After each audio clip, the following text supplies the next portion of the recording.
Yo, what's up, y'all?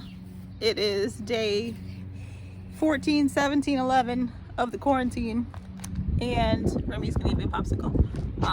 I am going to post a workout here shortly.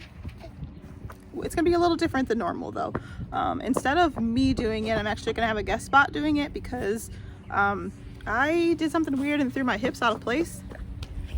So I won't be able to do any of the workout that I planned. And instead of giving you a modified version, I just thought I would have a friend of mine come over and stand 6 feet away from me and my children, and I'd film it for you guys. So it's gonna be a good one, and I hope you like it, and I hope you're sore after it. So you guys be safe, wash your hands, take care of yourself and your neighbors, be kind, be brave, be a light, be love. Do the best that you can for what we're going through right now. You got this. We got this.